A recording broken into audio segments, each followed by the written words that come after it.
خب خدا رو شکر، من شبان مانی هستم و میخوام که شما رو به جلسات تعلیمات کتاب مقدس در کالج حیات نو خوش آمد بگم. امروز کلاس آخر سمستر اول تئولوژی صلیب هستش. اگه تا به اینجا آمدید، این آخرین کلاس This is the last class برای سمستر اول for the first semester و خوشبختانه و خوشحال هستیم که هنوز عزیزان تونستین تا اینجا بیایید و خوشحال هستم که تا الان با ما ادامه دادید.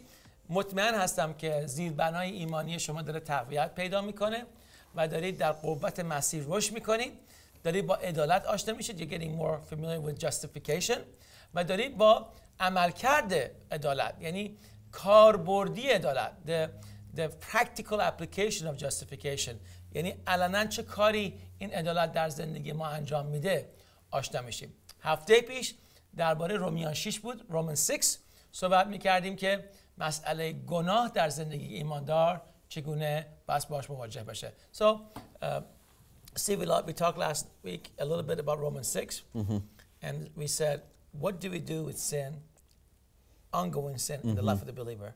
And Paul is addressing that. Yeah. And that's where we started basically. And so I think what is powerful about Paul's response. Yeah. آنچه که بسیار غنی و عجیب هستش در جواب پولس is two things. دو تا چیز هستش، دو نکته. What's powerful is what he does not say. چیزی که نمیگه خیلی مهمتر از چیزی که میگه. And what he does say. و چیزی که میگه هم خیلی مهمه. پس چیزی که نمیگه هم خیلی مهمه و چیزی که میگه هم مهمه. What he does not say is چیزی که nemiге, let's make stricter rules. نمیگه بس قوانین سخت‌تری رو برای زندگی یک ایماندار به وجود بیاریم. Let's beef up our policies and procedures. بیایم قوانین و ارگانیزاسیونی و رفتاری و عملی تو کلیسا یه سیستم بندی جدیدی بکنیم و قوانین جدید بیاریم. Let's make contracts that people have to sign. بگذارید قراردادنامه‌هایی رو امضا کنیم با اعضای جدید کلیسا که دیگه گناه نکنن. And the reason that he did not have that response دلیلی که این جواب رو نمیده is because if he would have responded in that way, اگر جواب افراد رو به این شکل میداد، it would have been a huge step backwards. یک قدم بسیار بزرگ عقب نشینی میشد برای مادر مسیح. And in Paul's theology and his understanding, و در زندگی پولس و در درک روحانی پولس، it would have been absolutely counterintuitive to the gospel message. 100% بر ضد درک روحانی پولس از کلام خداوند میشد. Because what we see is that the law has never been effective at leading people into righteousness. به خاطر اینکه قانون هیچ وقت توانایی این که مردم رو به سوی خداوند بیاره رو نداشته. تا به اون روز، امروز هم نه، دیروز هم هیچی. And as a matter of fact, if you look at the kind of the history of the law, اگه به قانون تاریخ نگاه کنیم، یعنی به تاریخ قانون نگاه بکنیم، it always has the opposite effect. همیشه نتیجه و محصول برعکسی رو داشته. مردم بیشتر از خدا دور کرده. The knowledge of sin increases because of the law. در واقع دانش گناه به خاطر قانون بیشتر میشه در عزیزان. The law, it stirs up our sinful curiosity. قانون در واقع اون کنجکاوی گناه ما رو دوباره زنده میکنه. Paul would even say that the strength of sin is the law. میگه قدرت گناه در قانونه. So the answer is not let's take people deeper into law. جواب این نیستش که افراد رو در قانون بس بیشتر آمیخته کرد. And you know, and I've even advised people من حتی مردم رو تجویز کردم، توصیه کردم that if someone's idea of discipleship or bringing you into spiritual maturity is to bring you under more law, run. Okay. So یکی از توصیه هایی که به عزیزان کردم این هستش که میگن که وقتی یه نفر بهتون برمیگرده میگه که روش رشد روحانی شما، روش کمک روحانی به یه نفر در کلیسا یا در خدمتش این هستش که شما رو زیر قوانین زندگی شریعتی بیشتر قرار بده، فرار بکنید. Because what that is fundamentally is a lack of faith in the power of the cross. یعنی عدم ایمان و باور به قدرت صلیب عیسی مسیح هستش. Because it's saying I need to bring people under law in order for them to remain righteous. در واقع ما داریم میگیم که من باید شخص رو زیر قانون شریعت بیارم تا اون شخص در عدالت خودش باقی بمونه. And what that shows is that I lack confidence in the power of the gospel. الان ما داریم میگیم که من عدم باور دارم در قدرت صلیب. You know, I was illustrating this point once when I was teaching in Africa. در آفریقا که داشتم درس میدادم این رو به این شکل نشون دادم. In Africa there is, and not just in Africa, really, نه تنها فقط در آفریقا، در جاهای دیگه هم همین. but in the particular area that I was in, در نقطه به خصوصی که داشتم درس میدادم there's a big problem with church leaders bringing people under law to try to control them.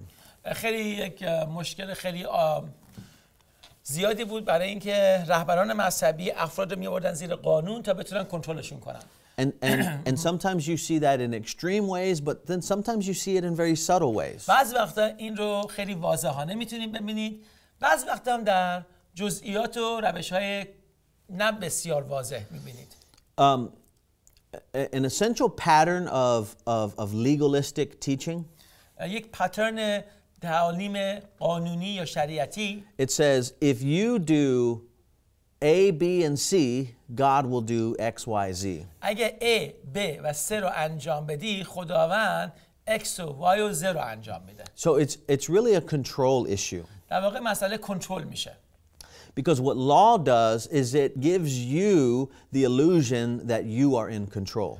در واقع قانون یک تصویر نادرستی رو به ما میده که ما رو فریب میده که ما در کنترل واقعا هستیم.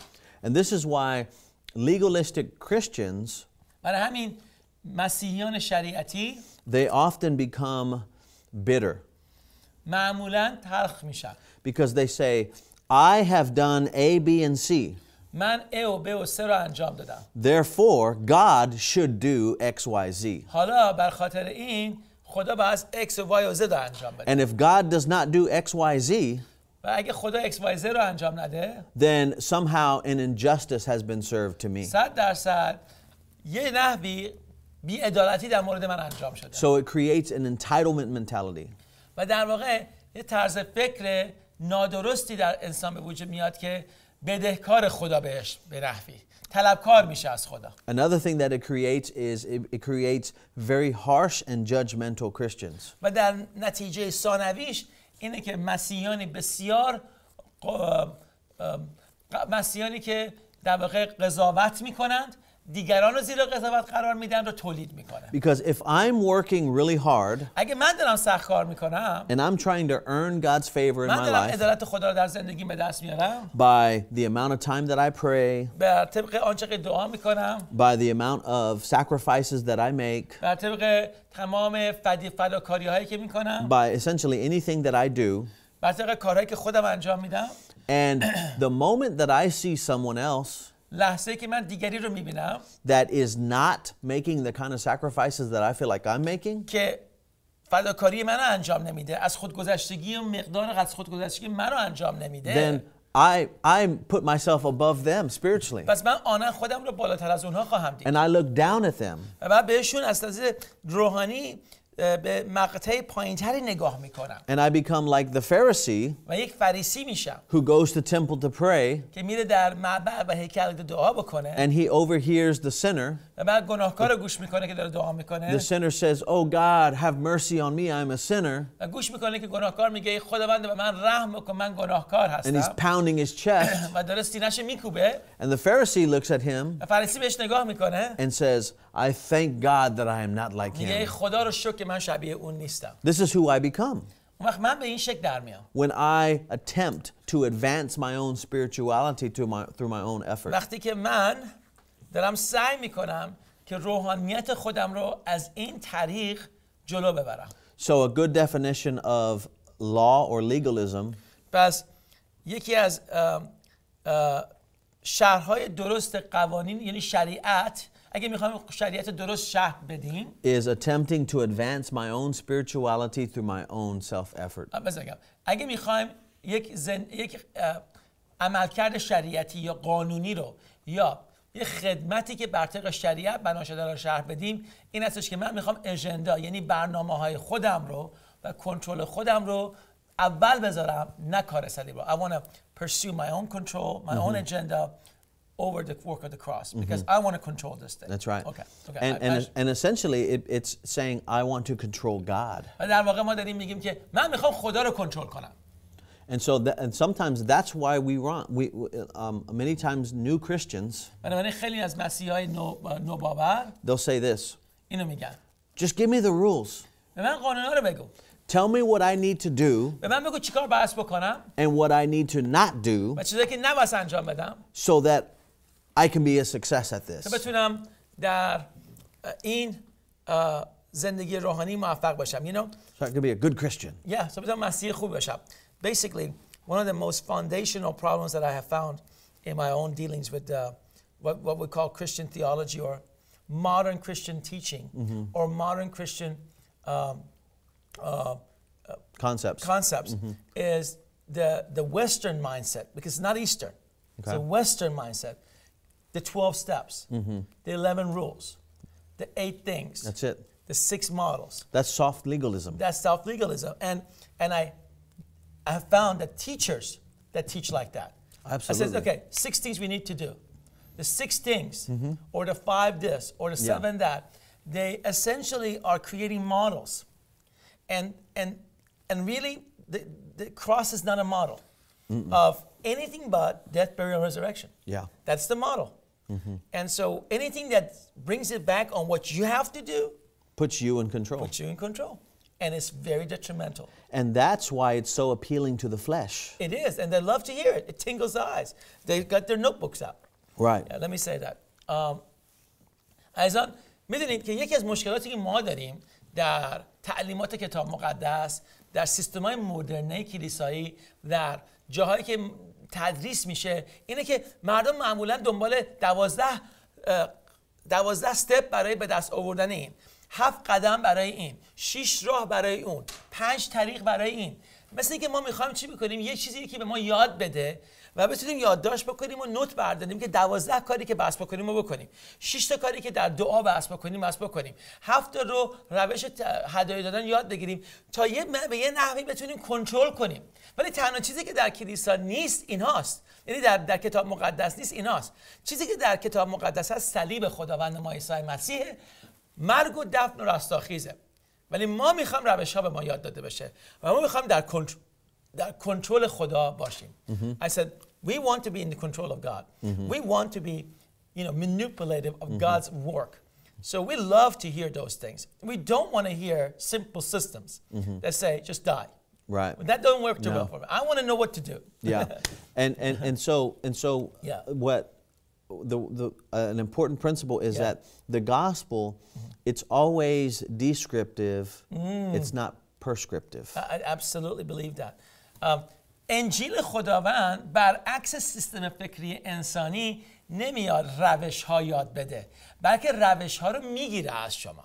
That's good. So when you read through the teachings of Paul in the New Testament and some of the foundational truths that are being laid for the New Testament church. بنابراین وقتی که نوشته‌های پولس رو میخونیم و یاد میگیریم که حقایق زیربنایی کتاب مقدس رو داره به ما یاد میده. You find rules. قوانین رو میبینیم. You find protocol. روش‌ها رو هم میبینیم. You find instructions. حکمت ها رو هم میبینیم. All of those دروس things. هم میبینیم. همه اینا رو میبینیم. ولی they are never first. هیچ وقت اولی و پوزیشن اولی رو ندارن. They are always a reflection. They are now the implications of the gospel. بلکه اونها نتایج و محصولات انجیل هستند. Now, we're running out of time. And this is something that I'm sure everyone who's been listening wants to answer. What are we going to do with 6? Verse 1 and 2. With sin in the church. Because this is the end of semester 1. Okay. And there's going to be a long delay before they see semester 2. Okay. We're going to have to address this in 14 minutes with some conclusion. So, what Paul is answering the question, what do we do with sin? پس الان پولس داره جواب میده ما با گناه چه کار So we've already covered what he does not say. و چیزی که نمیگه رو ما داریم میگیم. آنچه که نمیگه اینه که قوانین شریعت اضافه نمیکنیم. We're not going to add more rules. He doesn't say that. So what does he say? What does he say? He takes now his readers deeper into the gospel. حالا میاد خواننده های کلام رو عمیق‌تر وارد انجیل میکنه. And he identifies the problem here in verse 2. و در آیه دوم مشکل رو نشون میده. میگه هاشا مایانی که از گناه مردیم چگونه دیگه در آن زیست کنیم. So he takes them back to the doctrine of co-crucifixion. داره برمیگردونه ما رو به همصلیبی. When did we die to sin? کی به موت مردیم؟ کی به گناه نسبت به گناه مردیم؟ At the cross with Christ. در زمانی که در صلیب با عیسی مسیح مصلوب شدیم. So he's saying, داره میگه if a Christian is continuing to sin, اگه یک مسیحی هنوز داره گناه میکنه، it's because they do not understand or believe the work of the cross. به خاطر این هستش که کار صلیب رو هنوز باور نکردن. هنوز باور ندارن که واقعا مصلوب شدن با مسیح. So he's saying this becomes the issue that we need to revisit. باید دوباره برگردیم این موقعیت و این سوژه رو دوباره بازرسی کنیم. So the answer for the holiness in church جواب قدوسیت در کلیسا and transformation in the life of the believer و تغییر و تبدیل در زندگی روحانی یک ایماندار is not stricter rules. قوانین عمیق‌تر و بیشتر و بزرگتر نیست. It's not deeper policies. نه، قوانین کلیسای بزرگتر و طولانی‌تر دیگه نیست. The answer is deeper gospel. بلکه اعماق درک عمیق‌تر صلیب خداوند ما The عیسی answer مسیح. is a revelation of the cross. مکاشفه درست از صلیب. Because then look what he says in verse 3. به خاطر اینکه آیه 3 میگه یا نمیدانید که جمعی ما که در مسیح عیسی تعمید یافتیم در موت او هم تعمید یافتیم. Now, keep in mind, he's not talking about water baptism here. درباره تعمید آب صحبت نمی‌کنه. He's talking about spiritual baptism when God takes us and placed us into the death of Christ. داره درباره تعمید روحانی صحبت میکنه که ما رو خداوند برمی‌داره و در مسیح پنهان میکنه و تعمید میده. He's talking about what occurred in the spiritual realm at the cross. دقیقاً داره میگه چه اتفاق روحانی و علنی در بالای صلیب برای من و شما افتاد وقتی باور کردیم. God inserts you into the story of the cross. خداوند شما رو در بر میگیره و شما رو وارد داستان صلیب So میکنه. you were baptized. شما تعمید یافتید. And what were you baptized? Remember, baptized means to be placed into, to be در بر گرفته submerged. شدی، فرو رفتی، در اعماق وارد شدی. What were we baptized into? در چه چیزی ما تعمید یافتیم؟ Into his death. در موت مسیح. So what is the answer to overcoming sin? پس جواب سوال این که با گناه باید چیکار کنیم چیه؟ How do we overcome sin? چگونه بر گناه ما برتری پیدا میکنیم؟ Not by rising up in our own strength. نه در قدرت و شخصیتی خودمون بلند شیم. Not through any human self-effort or willpower. نه از طریق قدرت انسانی و اراده انسانی. But the answer to overcoming sin جواب برتری پیدا کردن یا قوت پیدا کردن بر ضد گناه is not rising up in self, این نیستش که ما بلند شیم، but it's sinking down into death. بلکه بریم در دفن مسیح، یعنی در موت مسیح بیایم و دفن بشیم. It's identifying with the death of Christ. که با او هم صلیب بشیم و هم موت بشیم.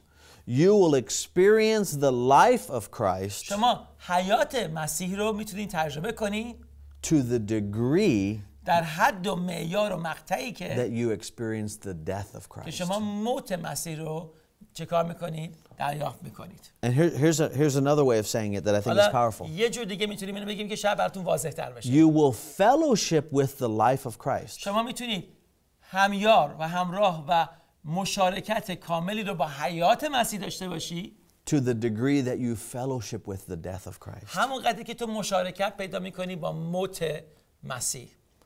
It's basically is this. If I can understand this, we have to explain it to them. It is an action of faith. If you, to the degree that you believe that you're righteous in Him, if you believe it, then you live according to it because it produces fruit. Then to the degree that you believe that you're dead with Him, it produces its own fruit. That's right. And I have a good example that I'll end with. I'm saying this. Go say that. همون مقدار و معیاری که ما عزیزان ایمان میاریم که واقعا در صلیب عیسی مسیح ما با عیسی مسیح نجات پیدا کردیم و انسانی جدید و تولد تازه‌ای رو داریم و میوه آن نجات در ما کار میکنه. در همون معیاری که ما باور میکنیم که در مسیح روی صلیب جان دادیم، اون وقت میوه موت ما در مسیح که قدوسیت در ما تولید میوه خودش میکنه. The fruit of the justification is righteousness and a righteous living. It means that you get the liberty that comes from the bondages of the law. But the fruit of the death on the cross, I think, is holiness. That's right. Yeah, okay, got it. Now, I want you to read verses 3, 4, 4, 5, and 6. حالا آیات 4 و 5 و 6 رو با هم دیگه میخونیم. And here's what I want our listeners to look for as they read along. چیزی که میخوام توجه بکنید وقتی داریم آیات میخونیم اینه. I want them to look for the principles of co-crucifixion. میخوام به جاهایی که درباره همصلیبی صحبت میکنه توجه کنید. So this means our joint identity with Christ. هم هویت شدن با مسیح. And how, you know, in the same way that when we place a pin into the Bible, whatever happens to the Bible happens to the pin. همونجوری که گفتیم که وقتی خودکار رو وارد انجیل میکنیم و هر اتفاقی برای انجیل میفته برای خودکارم میفته. So in the same way when God baptized us or placed us into Christ, به همون شکلی خداوند ما رو وقتی در مسیح و موت مسیح تعمید میده، His story becomes our story. داستان مسیح داستان ما میشه. So notice these concepts. پس چون که در موت او تعمید یافتیم با او دفن شدیم تا آنکه به همین قسمتی که مسیح به جلال پدر از مردگان برخاست ما نیز در تازگی حیات رفتار نماییم. زیرا اگر بر مثال موت او متحد گشتیم هر آینه در قیامت وی نیز چنین خواهیم شد. زیرا این را می‌دانیم که انسانیت کهنه ما با او مصلوب شد تا جسد گناه معدوم شد گشته دیگر گناه را بندگی نکنیم. زیرا هر که مرد از گناه مبرا شده است. Would you read? Verse 7 too, because it makes a lot of sense. Yeah. So do you see the concepts of? پس اصول می‌بینید، همصلیبی رو می‌بینید. So the power of the gospel پس قدرت صلیب is not it doesn't lie in rules, در قوانین نوشته نشده. in religious laws. در قوانین مذهبی نوشته The نشده. power of the gospel lies in the cross. قانون یعنی قدرت کتاب مقدس در صلیبه. So you will experience the power of God, the resurrection, شما حیات رستاخیز آوردن یعنی حیات خداوند و رستاخیز رو در مسیح تجربه می‌کنید وقتی که to the degree that you accept your death with Christ. تا مرحله و مرز و حدی که شما موت خودتون رو با مسیح روی صلیب تجربه می‌کنید. You know, that is the death experience that gets you closer. People run from it and they get further away from God. And they embrace it and they get closer. It is a dichotomy of the gospel. Yeah. To die is to live. مردن زنده شدن عزیزان. مردن زنده شدنه. Yes. So I had a friend who had become a Christian. یه دوستی داشتم که مسیحی شده بود. And he was learning the gospel. He was learning how to live. داشت یاد می‌گرفت که چگونه در مسیح زندگی بکنه. And I was teaching him that the way to live the Christian life و داشتم بهش یاد می‌دادم که روش و راه یاد گرفتن زندگی مسیحی it's not by grinding your teeth and striving with willpower. این نیستش که با زور و زحمت و دندون سابیدن به اینجا برسی. But it's by a daily identification with Christ's death at the cross. بلکه با هم صلیب شدنه و مشارکت کردنه با صلیب عیسی مسیح و موت عیسی مسیح روزمره در زندگی. So it's a sinking down. در واقع به فرو رفتنه، پایین رفتنه. And one day he came to me. یک روز به من اومد، با من صحبت کرد. Big smile on his face. و یک لبخند بسیار بزرگ رو لبهاش بود. And he says to me, I have a testimony I want to share with you. میخوام یه شهادتی رو باهات در میون I بذارم. had a powerful experience with the gospel. یک تجربه بسیار زیبایی رو در انجیل خداوند عیسی مسیح داشتم. Now, this friend of mine, این دوست من he used to be a drug addict. این this person who you're talking about این دوست برادر که داره شهادت میده یه روز زمانی معتاد بود. And he actually used to be someone who was a leader in a gang in prison. در زندان که بود جزو یکی از گانگ‌های زندانی هم بود. So he had a very dark past. و یک گذشته بسیار تاریکی رو داشت. He had become a Christian now. مسیحی شده بود. But most of his friends still did not know that he was a Christian. ولی بیشتر دوستاش نمیدونستن که مسیحی شده. So he comes to me and he says, پیش من میاد و میگه I was in my old neighborhood. توی توی محیط زندگی قبلیم بودم، تو اون جاده پس کوچه‌های زندگی قبلیم بودم. And I was walking out of the store. داشتم از یه دونه از مغازه‌ها میومدم بیرون. And I ran into an old friend. به یکی از دوستای قدیمیم برخورد کردم. And he says to me, به من برمیگرده Hey, میگه have you been? I haven't seen you. هی من خیلی وقت ندیدمت. چیکار داری می‌کنی؟ We're going to go party. می‌خوایم بریم پارتی Come کنیم. on and join us. یه با ما هم چیز باشه، هم پارتی شو. He didn't know he had become a Christian. نمیدونست که مسیحی شده. And so he tried to politely decline the invitation. برگشت گفتش که می‌خواست یه جوری مثلا میگه با چیز بگه نه من نمیام. But the guy was being aggressive. No, come on, come on. نه بیا. And finally he said that he started to feel his flesh rise up. بعد احساس کرد که گفتش که داره جسمش زنده میشه And دوباره. his flesh began to say, بعد جسمش بهش داره میگه Go and enjoy yourself. برو از خود لذت ببر. Just have some fun. میگه از خودت لذت ببر، یه لذت کن. And so in that moment, در همون لحظه he had a choice. یه دونه تصمیم داشت که انجام بده. He could identify with his old life, میتونست هویت قبلی خودش رو به خودش بگیره، or he could identify with his new life. یا میتونست به هویت جدیدی که داره زندگی کنه. So what he says, چیزی که میگه اینه. he looks at his به friend دوستش اینو میگه. and he says, دوستم Thank you for the مرسی invitation, برای دعوتت. but that man is dead. اون انسان قبلی مرده. He said his friend looked at him strange. بهش نگاه کرد گفت چی میگی؟ But he said in that moment اون لحظه that he felt the power of the Holy Spirit احساس rising up, کرد که روح خدا و قدرتش درش داره جاری میشه. and he experienced transformation in that و moment در همون لحظه تبدیل و تغییر درش انجام میشه. because he chose to identify with the death of Christ. چون تصمیم گرفتش که خودش رو با موت مسیح شریک بکنه. As the flesh was rising up همون زمانی که داشت جسمش بلند and میشد، his old self was rising up, اون انسان قدیمی میخواست بلند شه، he allowed the Holy Spirit to take him down into a baptism, اجازه داد که روح القدس اونو پایین بیاره در تعمید خودش. a daily baptism تعمیدی روزمره در موت مسیح، into the death of Christ. در موت مسیح. This is the way we overcome sin. به این شکل ما بر گناه برتری پیدا Not می‌کنیم. by rising up in strength, نه بر برتری در قدرت انسانی، but by sinking down in death. بلکه وقتی که در موت مسیح دفن میشیم. Verse 7, آیه 7 میگه for he who has died کسی که مرده is free from sin. از گناه آزاد هست. How do you become free from sin? چگونه از گناه آزاد میشی عزیزم؟ Identify with the death. در موت مسیح با اون شریک Death میشی. is our freedom. موت آزادی ما هستش. Not rules, قوانین نه، not self-effort, نه قدرت شخصی و توانایی شخصی، the cross. صلیب عیسی مسیح. خب سمستر اول ما کلاس فلسفه و تئولوژی صلیب تمام شد. امیدوارم که لذت برده باشید تا سمستر بعدی. خدا حافظ شما.